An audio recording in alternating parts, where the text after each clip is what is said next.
السلام علیکم ورحمۃ اللہ تعالیٰ وبرکاتہ۔ نحمده ونصلي على رسوله الكريم، اما بعد، فاعوذ باللہ من الشیطان الرجیم، بسم اللہ الرحمن الرحیم۔ خلق الموت والحیاة لیبلوکم ایکم احسن عملا، صدق اللہ العظیم۔ محترم حضرات، ایک بار درود پاک پڑھ لیجیے۔ اللہ محمد صلی اللہ علیہ وسلم محمد صلی اللہ علیہ وسلم صلی اللہ تعالیٰ علیہ وسلم۔ آج 25 تاریخ اور جمعے کا دن ہے، منگل کا دن ہے۔ کافی دنوں سے کشمیری مسجد میں منگل کے دن جو ہمارے مسائل ہیں، روز مرہ کے مسائل، ان کا درس دیا جاتا ہے اور وہ مسائل بتائے جاتے ہیں جن کی ہمہ وقت ہمیں ضرورت پیش آتی رہتی ہے۔ ابھی کچھ دنوں سے یہ درس دینا روک دیا گیا تھا کچھ کام کے سبب، اب پھر انشاءاللہ اس کو شروع کیا جاتا ہے، اور کوئی رکاوٹ نہ آئے تو انشاءاللہ یہ ہر منگل کو درس دیا جائے گا۔ کیونکہ بندے کو کم سے کم اتنا جاننے والا ہونا ضروری ہے کہ وہ اپنی نماز، اپنا روزہ، اپنا حج، اپنی پاکی، اپنی زکوٰۃ درست طریقے سے کر سکے۔ تو یہ بہت ضروری ہے۔ وہ زکوٰۃ دے اور اس کے بعد یہ پتہ چلے کہ شریعت کے مطابق اس نے زکوٰۃ نہیں دی، مال چلا گیا لیکن اس کا کوئی فائدہ نہیں نکلا۔ روزہ رکھا، پوری محنت کی، لیکن بعد میں پتہ چلا شریعت نے تو جو روزے کا حکم دیا تھا اس کے دائرے سے باہر روزہ رکھا، محنت خراب گئی۔ تو مسائل شرعیہ جو ہمیں ضرورت پیش آتی رہتی ہے، ان مسائل کا ہمیں علم ہونا ضروری ہے تاکہ ہماری جو عبادت ہے وہ ٹھیک طریقے سے، درست طریقے سے ہو سکے اور جو ہمارا مقصود ہے وہ حاصل ہو سکے، رضا الہی حاصل ہو سکے۔ میں نے میت کا بیان شروع کیا تھا، اس میں تھوڑا تھوڑا عنوان باندھ کر کے کئی بار بیان کیا۔ نماز جنازہ کے تعلق سے بتایا، میت کو نہلانے کے تعلق سے بتایا، غسل دینے کے تعلق سے، جنازہ لے کر کے جایا جائے تو کس طریقے سے جایا جائے۔ 3-4 بیان تقریباً میں میت کے تعلق سے بیان کر چکا ہوں۔ آج پھر جو ہے میت کا یہ بیان ہے اور اس کی شق ہے، میت کو قبر میں دفن کس طریقے سے کیا جائے۔ آج کا ہمارا بیان ہے میت کو قبر میں دفن کرنے کا بیان۔ کوئی مذہب جو ہے وہ اپنے مرنے والے کو ندی میں پھینک دیا کرتا ہے، کوئی چیل کووں کو کھلا دیا کرتے ہیں، کوئی جلا دیا کرتے ہیں، لیکن مذہب اسلام نے ایک خاص طریقہ مسلمانوں کو بتایا کہ تم اس طریقے سے اپنے مردوں کی تجہیز و تکفین کرو، یہ تمہارا اسلامی طریقہ ہے اور سب سے بہتر طریقہ ہے۔ تو آج کا ہمارا بیان ہے کہ میت کو قبر میں دفن کس طریقے سے کیا جائے۔ میت کو قبر میں دفن کرنا یہ فرض کفایہ ہے۔ جس طریقے سے بتایا گیا تھا کہ نماز جنازہ پڑھنا فرض کفایہ ہے، اسی طریقے سے میت کو دفن کرنا بھی فرض کفایہ ہے، اور اس کی ایک خاص صورت یہی ہے جو ہم قبر کھود کر کے اس کے اندر مردے کو دفن کرتے ہیں۔ لہٰذا کوئی اس کے علاوہ دوسرا طریقہ اختیار کرے، مردے کو زمین کے اوپر رکھ دے اور اس کے اوپر سے دیوار چنوا دے، اسے بند کر دے، یا کوئی اور طریقہ اختیار کرے، تو وہ شریعت کا طریقہ نہیں ہے۔ یہ شریعت کا طریقہ یہی ہے قبر کھود کر کے اس کے اندر مردے کو دفن کیا جائے۔ اب قبر کی لمبائی کتنی ہونی چاہیے، اس کی چوڑائی کتنی ہونی چاہیے، اس کی گہرائی کتنی ہونی چاہیے، یہ باتیں ہمیں معلوم ہونا چاہیے، تب جا کر کے ہم اس عمل کو دائرۂ عمل میں لا پائیں گے اس کام کو۔ تو قبر کی لمبائی کے تعلق سے کہا گیا ہے کہ قبر کی لمبائی میت کے قد برابر ہو، لمبائی میت کے قد برابر ہو اور چوڑائی آدھے قد کے برابر ہو، اور گہرائی جو ہے وہ کم سے کم نصف قد کے برابر ہو، یعنی انسان کے آدھے قد کے برابر ہو۔ قبر کی لمبائی میت کے قد برابر ہو، چوڑائی آدھے قد برابر ہو، اور گہرائی کم سے کم آدھے قد کے برابر، اور بہتر یہ ہے کہ گہرائی بھی قد برابر ہو یا پھر سینے تک ہو۔ سینے تک کا قول زیادہ بہتر ہے کہ سینے تک ہو لمبائی، چوڑائی اور اس کی گہرائی بتا دی گئی۔ قبر جو ہے ہمارے یہاں جو قبر بناتے ہیں اس کا طریقہ یہ ہوا کرتا ہے کہ قبر کھود کر کے تختے لگا کر کے اس کے اندر دفن کرتے ہیں۔ اصل میں قبر دو طریقے کی ہوتی ہے۔ ہمارے یہاں جو قبر بناتے ہیں اسے صندوق والی قبر کہا جاتا ہے۔ ایک قبر جو ہوتی ہے وہ لحد کہتے ہیں اسے۔ اس کا طریقہ یہ ہوتا ہے کہ مٹی کھود کر کے قبر کی طرح بنا کر اس میں ایک بغلی سائڈ سے جگہ کھود کر کے اس کے اندر مردے کو دفن کرتے ہیں۔ تو بغلی قبر جو ہوتی ہے لحد جسے بولتے ہیں وہ بنانا سنت ہے، لیکن وہ وہی بن سکتی ہے جہاں کی زمین بہت سخت ہو۔ اگر زمین نرم ہوگی تو وہ قبر نہیں بن پائے گی، بلکہ جب اس کے اندر سے پھکل کریں گے تو مٹی جو ہے اوپر سے اس کو اوپر لے جائے گی۔ تو دونوں طریقے سے قبر بنانا جائز ہے، صندوق والی قبر بھی بنانا جائز ہے اور لحد والی قبر بھی بنانا جائز ہے، لیکن بہتر اور افضل یہ ہے کہ لحد والی قبر بنائی جائے۔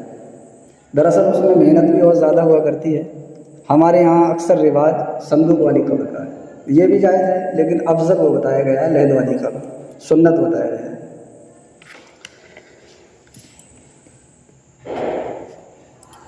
ایک مسئلہ یہ ہے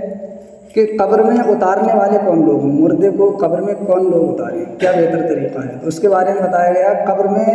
اترنے والے 2-3 جو مناسب ہوں، کوئی اس کی خاص تعداد مقرر نہیں، اس کی یہ کوئی خاص تعداد مقرر نہیں ہے کہ 2 لوگ جو ہیں وہ قبر کے نیچے اترے ہیں مردے کو اتارنے کے لیے، یا 3 لوگ، بلکہ 2 یا 3 لوگ جو صحیح طریقے سے اس کی تجہیز و تدفین کر سکیں،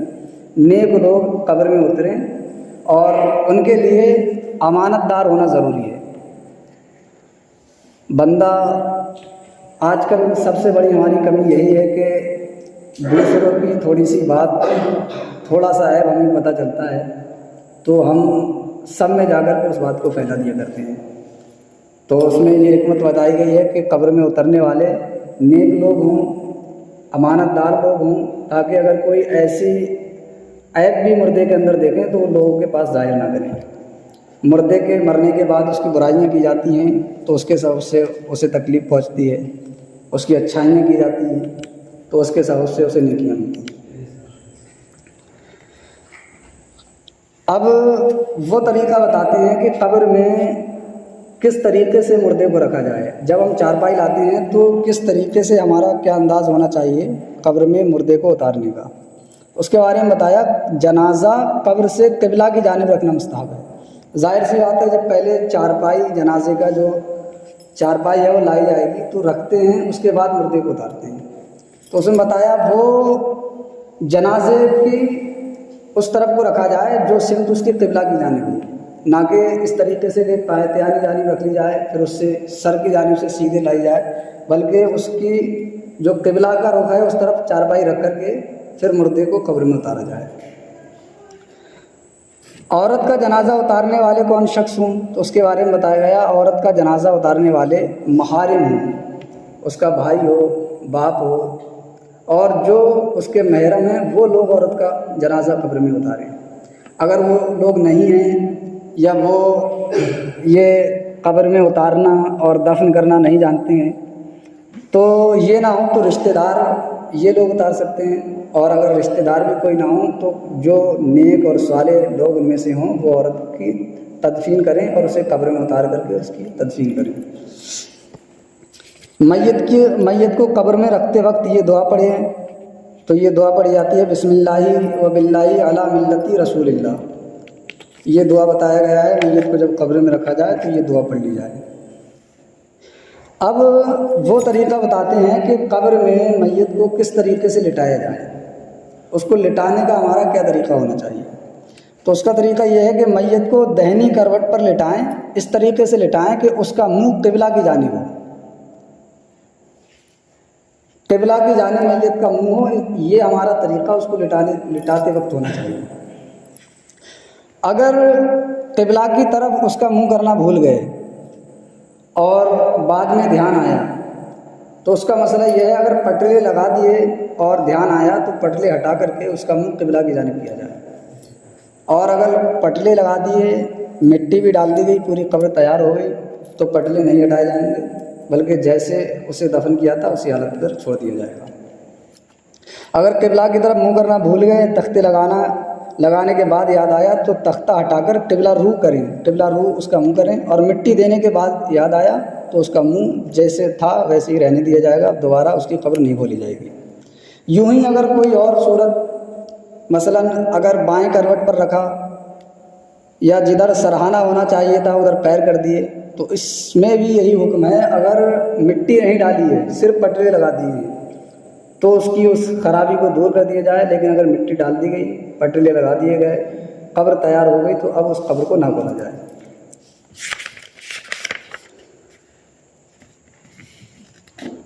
مٹی دیتے وقت جو ہے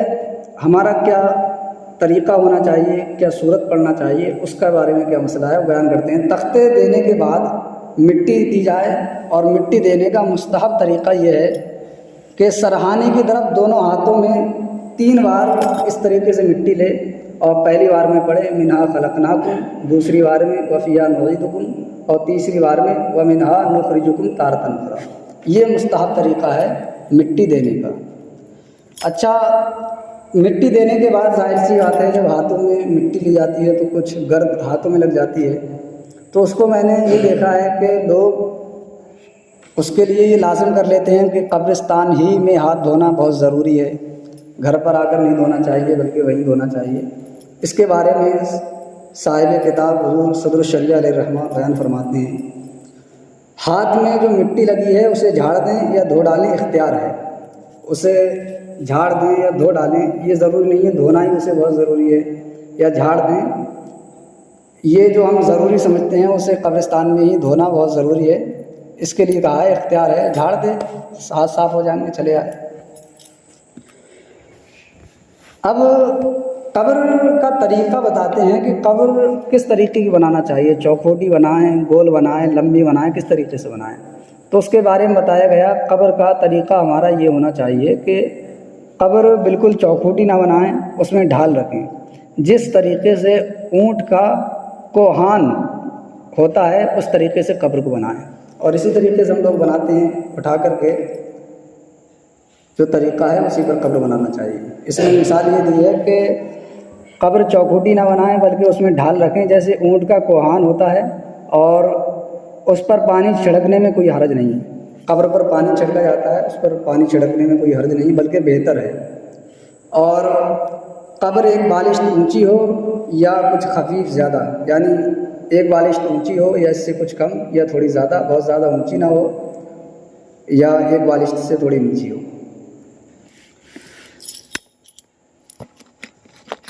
اب یہ بتاتے ہیں کہ میت کو دفن کرنے کے بعد مستحب طریقہ یہ ہے کہ میت کو دفن کرنے کے بعد قبر پر سورہ بقرہ، جو قرآن شریف میں پہلے نمبر کی صورت ہے، سورہ فاتحہ کے بعد سورہ بقرہ اول و آخر پڑھیں۔ سرہانے سورہ بقرہ کے بعد مستحب یہ ہے کہ دفن کے بعد قبر پر سورہ بقرہ کا اول و آخر، سورہ بقرہ کا اول و آخر پڑھ دیں، اس سے میت کو جو ہے ثواب کی، اس کی فضیلت آئی ہے، الف لام میم سے لے کر کے مفلحون تک، اور آخری آیات جو سورہ بقرہ کی ہیں وہ تلاوت کر دی جائیں، آمن الرسول للہ ما فی السماوات و ما فی الارض، یہاں سے لے کر کے سورہ بقرہ کے آخر تک۔ تو حفاظ یا علماء جو ہوتے ہیں قبر پر اسے پڑھ کر کے اصالِ ثواب کرتے ہیں، اس کی فضیلت مردے کے اصالِ ثواب کے حق میں حدیث پاک میں وارد ہوئی ہے۔ ایک مسئلہ یہ ہے کہ قبر پر بیٹھنا، سونا، چلنا، اگر کوئی شخص قبر پر پیر رکھ کر کے جاتا ہے تو اس کے بارے میں کیا حکم ہے؟ اس کے بارے میں بیان کیا گیا، قبر پر بیٹھنا، سونا، چلنا، پخانا، پیشاب کرنا، یہ تمام باتیں حرام ہیں۔ قبر پر ہمیں پتہ چل جائے تو اس کے اوپر پیر نہیں رکھنا چاہیے، اور ایسے ہی اس کے اوپر اسے راستہ نہیں بنانا چاہیے، اور یہ تو خود عقل میں آنے والی بات ہے، پخانا پیشاب تو بہت دور، اس کی طرف تو انسان بغیر جانے بھی یہ کام کو انجام نہیں دے گا۔ اب ایک مسئلہ یہ بتاتے ہیں کہ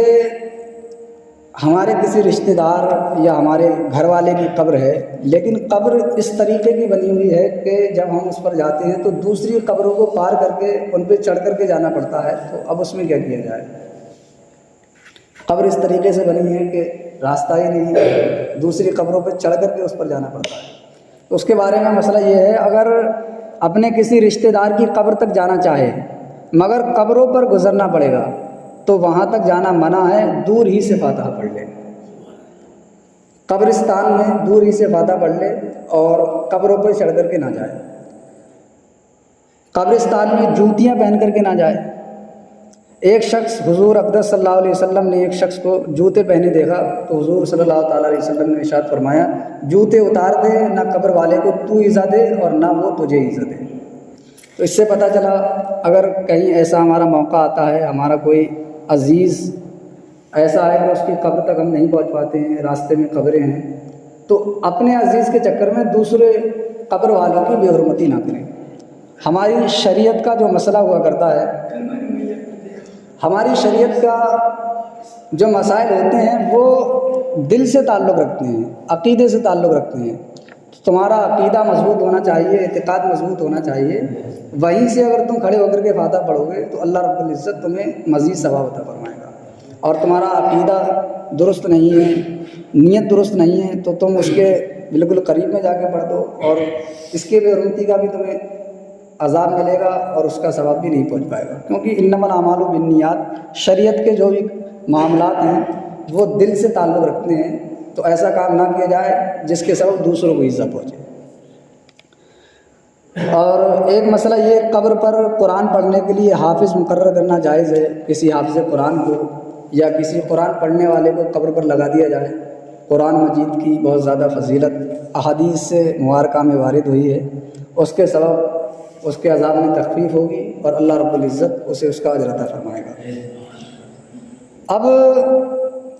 ایک مسئلہ یہ ہے کہ ہم قبر میں شجرہ وغیرہ رکھتے ہیں، تو اس کا کیا حکم ہے؟ شجرہ یا عہد نامہ، شجرہ یا عہد نامہ قبر میں رکھنا جائز ہے، اور بہتر یہ ہے کہ میت کے منہ کے سامنے قبلہ کی جانب طاق کھود کر اس میں رکھ دیں۔ شجرہ یا عہد نامہ اس کا بہتر طریقہ یہ ہے، اور یہ مستحب عمل ہے۔ مستحب کی میں نے تعریف آپ کو بتائی تھی، جس کے کرنے پر اجر و ثواب ملا کرتا ہے اور اس کے ترک کرنے پر کوئی گناہ نہیں ہوا کرتا ہے۔ تو شجرہ یا عہد نامہ رکھنا قبر میں مستحب ہے، اور ایسے وقت پر تو کسی بھی عمل کو نہیں چھوڑنا چاہیے۔ مرنے والے کا آخری وقت ہے، اسے نیکیوں کی سخت ضرورت ہے، تو ان تمام کاموں کو کرنا چاہیے جن میں اسے ثواب ملا کرتا ہے۔ تو اس کا طریقہ یہ بتایا ہے کہ میت کے منہ کی جانب جو ہے طاق کھود کر کے اس میں عہد نامہ یا شجرہ لٹکا دیں۔ اور ایک بات یہ کہی گئی کہ ایک تو شجرہ یا عہد نامہ کا مسئلہ، اور دوسرا یہ کہ اس کے سینے پر یا پیشانی پر آیت الکرسی لکھ دے یا بسم اللہ الرحمن الرحیم لکھ دے۔ اس کے بارے میں بتایا گیا کہ کسی شخص کے پیشانی پر یا سینے پر آیت الکرسی یا بسم اللہ شریف لکھی گئی مرنے کے بعد، اس سے پوچھا گیا تو اس نے بتایا کہ میرے اس بسم اللہ شریف لکھنے کی وجہ سے اللہ رب العزت نے میرے گناہوں کو بخش دیا اور میری مغفرت فرما دی۔ لیکن سینہ یا پیشانی پر جو بسم اللہ شریف لکھی جائے گی تو اس کا طریقہ یہ ہوگا کہ ہاتھ کی انگلی سے لکھی جائے گی، نہ کہ روشنائی وغیرہ والے قلم سے لکھی جائے گی۔ پورا مسئلہ اس میں یہ بیان کیا ہے۔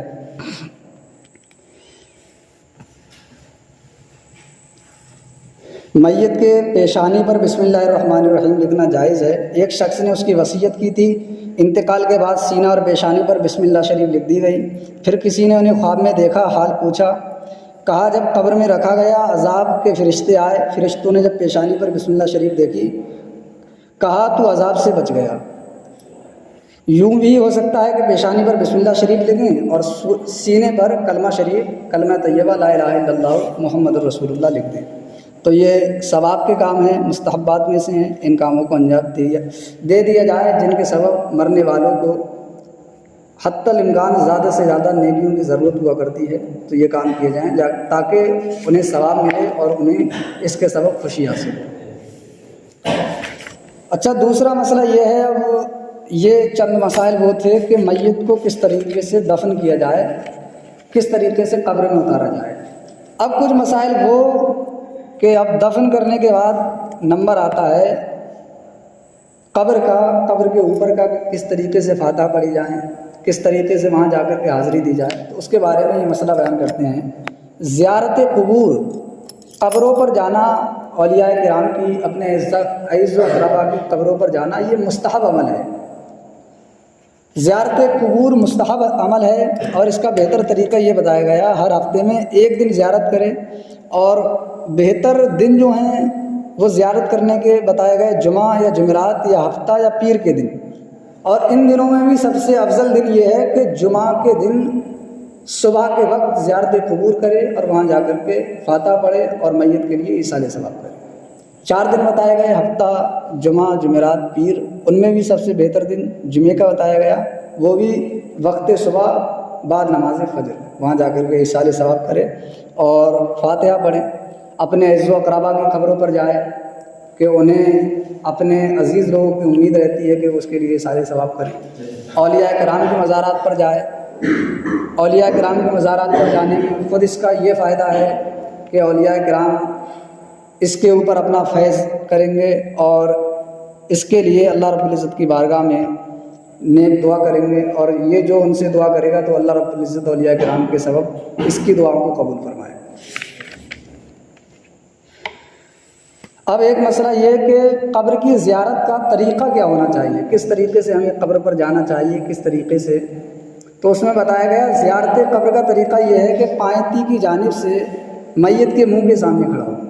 جب یہ ارادہ رکھتا ہو کہ میت کی قبر کی زیارت کرنے جائے تو پائنتی کی جانب سے جائے اور پھر اس کی زیارت کرے۔ پائنتی کی جانب سے جائے گا تو پوری قبر جو ہے اس کے سامنے ہو جائے گی، اور سرہانے سے نہ آئے کہ میت کے لیے باعث تکلیف ہے، یعنی میت کو گردن موڑ کر دیکھنا پڑے گا کہ کون آتا ہے، یعنی زیارت قبر کے لیے جائے تو پائنتی کی جانب سے جائے، یہ نہیں کہ سرہانے کی طرف سے جا کر کے اسے دیکھے تو اسے مڑ کر کے دیکھنا پڑے گا، اور وہاں جا کر کے سلام کرے، پھر فاتحہ پڑھے۔ فاتحہ کا جو خاص طریقہ ہے وہ آپ حضرات کو بتا دیا گیا ہے۔ پھر یہ بتایا گیا کہ کتنی دور قبر پہ جا کر کے بیٹھے وہاں فاتحہ پڑھے، اس کے بارے میں بتایا گیا بیٹھنا چاہے تو اتنے فاصلے سے بیٹھے کہ اس کے پاس زندگی میں نزدیک یا جتنی دور اس کے پاس زندگی میں جتنی دور کے فاصلے سے بیٹھتا تھا، زندگی میں جتنی دور اس کے پاس جا کر کے بیٹھتا تھا اسی حساب سے قبر پر جا کر کے اس کی زیارت کرے اور وہاں جا کر کے ایصال ثواب کرے۔ اور ایک مسئلہ یہ کہ مرنے والا تو مرنے کے بعد اس کے نامہ اعمال جو ہیں ان کا سلسلہ بند ہو جاتا ہے، نیکیوں کا سلسلہ بند ہو جاتا ہے، گناہوں کا سلسلہ بند ہو جاتا ہے، لیکن ایصال ثواب جو ہے، جو ہم ہیں اگر اس کے لیے ایصال ثواب کرتے ہیں تو اس کا اجر اسے ملا کرتا ہے۔ تو اس کے بارے میں بتایا گیا نماز، روزہ، حج، زکوٰۃ اور ہر قسم کی عبادات اور ہر نیک عمل، فرض و نفل کا ثواب وہ جو ہے مردوں کو پہنچا سکتا ہے۔ تو اس میں ایک بہتر خاص وجہ یہ ہے کہ وہ جب نماز پڑھ کے اسے ثواب پہنچائے گا، روزہ رکھ کر کے اس کا ثواب پہنچائے گا، یا حج کر کے اس کا ثواب مردے کو پہنچائے گا، قرآن شریف پڑھ کر کے اس کا ثواب مردے کو پہنچائے گا، تو یہ ثواب مردے کو تو ملے گا ہی، اس کے علاوہ جو خود اس نے پڑھا ہے اس کے ثواب میں بھی کوئی کمی نہیں ہوگی۔ تو یہ کتنا بہتر طریقہ ہے کہ پوری مزدوری تمہیں اس کی مل رہی ہے، اور پھر تم جو ایصال ثواب کر رہے ہو اتنا ہی اسے مل رہا ہے جس سے ثواب کر رہے ہو۔ اور یہ تک بیان کیا گیا کہ جو شخص قرآن شریف پڑھ کر کے یا جو بھی ذکر و اذکار کر کے مرحومین کو ایصال ثواب کرتا ہے تو اس کا ثواب جتنا اسے ملتا ہے اتنا ہی اس کے برابر تمام مردوں کو ملا کرتا ہے۔ اور پھر یہ بیان کیا گیا کہ ان تمام مردوں کو اس کے برابر ملتا ہے اور ان کا جوڑ کر کے ان تمام کا اکٹھا ثواب اسے پھر ڈبل ملا کرتا ہے۔ جیسے اس نے کوئی کام کیا 10 نیکیوں کا اور 10 مردوں کو ثواب پہنچایا تو اس کی 10 نیکیاں اسے ملیں گی، اور جو 10 کو پہنچایا ہے 100 نیکیاں 110 نیکیاں اسے ملیں گی۔ تو یہ بہت بڑا اجر ہوا یہ تو۔ اسے کوئی اس نے قرآن شریف پڑھا، اس نے جو پڑھا اس کا ثواب ملا، پھر دوسروں کو پہنچایا اس کا، اور ان سب کے برابر پھر اسے ثواب ملتا ہے۔ تو یہ ایصال ثواب ہمیں کرنا چاہیے، کیونکہ اس میں صرف مردے کا یا مرحومین کا فائدہ نہیں بلکہ ہمارا خود کا فائدہ ہے۔ ہم اس سے دین کی قربت حاصل کرتے ہیں۔ جب ہم خضوع و خشوع کے ساتھ نماز پڑھنے آتے ہیں، قرآن کی تلاوت کرتے ہیں، تو اللہ رب العزت خود ہمیں اپنے دین کے قریب ہونے کی طاقت دیتا ہے اور اس سے رغبت پیدا فرماتا ہے۔ اچھا، ایک مسئلہ یہ، اگر نابالغ جو ہے وہ قرآن شریف قبر پر پڑھے یا وہ فاتحہ پڑھے تو فاتحہ ہوں گی یا نہیں؟ نابالغ نے کچھ پڑھ کر یا کوئی نیک عمل کر کے اس کا ثواب مردے کو پہنچایا تو انشاءاللہ تعالیٰ اس کا ثواب بھی مردے کو پہنچ جائے گا۔ بالغ اور نابالغ کو لے کر کے بہت مسئلہ آتا ہے، یہ فاتحہ پڑھ پائے گا یا نہیں۔ اگر نابالغ بھی ایصال ثواب کرتا ہے، اسے قرآن شریف یاد ہے، وہ فاتحہ پڑھتا ہے تو ایصال ثواب سے قبول ہوگا، اس کی فاتحہ قبول ہوگی۔ اچھا، ایک مسئلہ یہ ہے کہ قبر پر پھول ڈالنا کیسا ہے؟ اس کے بارے میں بتایا گیا قبر پر پھول ڈالنا بہتر ہے جب تک تر رہیں گے، تسبیح کرتے رہیں گے اور میت کا دل بہلے گا۔ تو ہر بھری چیز جو ہے وہ اللہ رب العزت کا ذکر کرتی ہے۔ پھول قبر پر ڈالے جائیں گے، وہ تسبیح و تحلیل کریں گے تو اس کے سبب میت کے عذاب میں تخفیف ہوگی اور میت کو اس سے خوشی حاصل ہوگی۔ اب آخری مسئلہ آج کا یہ ہے کہ میت قبر پر اگر کوئی گھاس وغیرہ جماتی ہے تو اس کا کیا کیا جائے؟ اسے ویسے ہی رہنے دیا جائے یا قبر صاف کر دی جائے؟ اچھا، میں نے یہ دیکھا ہے اکثر لوگ قبر کو بالکل چکنی کر دیتے ہیں، تھوڑی گھاس جمتی ہے اسے بالکل صاف کر دیا کرتے ہیں، لیکن مسئلہ یہ ہے قبر پر سے تر گھاس نوچنا نہ چاہیے۔ اس کی تسبیح سے رحمت اترتی ہے، کیونکہ ہر بھری چیز اللہ رب العزت کا ذکر کرتی ہے اور وہ گھاس جو ہے ہری بھری ہوا کرتی ہے تو وہ تسبیح پڑتی ہے، اس کی تسبیح سے صاحب قبر کی قبر پر رحمت اترتی ہے۔ تو جو اچھا کام ہو رہا تھا تم نے اس اچھے کام کو روک دیا، تو بہتر یہ ہے کہ ہری بھری گھاس وغیرہ جو ہوتی ہیں قبر کے اوپر سے انہیں نہیں اتارنا چاہیے اور صاف نہیں کرنا چاہیے۔ کہ نیت تو یہ تھی کہ ہم نے بہت اچھا کام کر دیا، بلکہ تم نے تو میت کا حق ضائع کر دیا کہ اسے اس کے سبب سے نیکیاں مل رہی تھیں اور اس نیکیوں کا ملنا تم نے بند کر دیا۔ تو یہ مسئلہ بتایا جائے لوگوں کو۔ شروع میں مسئلہ یہ ہوتا ہے کہ انسان کی ہم اہمیت نہیں جانتے ہیں، ہماری کون کتنے کام آتا ہے، کون باپ کو ہم باپ نہیں سمجھتے ہیں، بوڑھے ہو جاتے ہیں تو ان کی اہمیت نہیں جانتے ہیں، لیکن جب بندہ جدا ہوتا ہے تو پھر اس کا احساس ہوتا ہے کہ یہ اس کا کیا مرتبہ تھا اور یہ ہمارے لیے کیا تھا۔ تو شروع میں اتنی رغبت ہوتی ہے کہ بار بار قبرستان پر جاننا، تو وہ اس کا بہت خیال رکھتے ہیں۔ تھوڑی سی بات ہوئی تو اسے صاف کر کے ہر ہفتے اس پہ مٹی چڑھا کے آنا۔ تو اس بات کا خیال رکھا کریں کہ گھاس وغیرہ اگر اس پر ہوتی ہے تو وہ نہیں نوچنا چاہیے۔ ہر بھری چیز اللہ رب العزت کا ذکر کرتی ہے، اس سے صاحب قبر کو خوشی ملتی ہے۔ تو آج یہ مسائل میں نے ذکر کیے۔ اللہ رب العزت کی بارگاہ میں دعا ہے ہم سبوں کو قبر و حشر کی تیاری کرنے کی توفیق عطا فرمائے۔ السلام علیکم ورحمۃ اللہ وبرکاتہ۔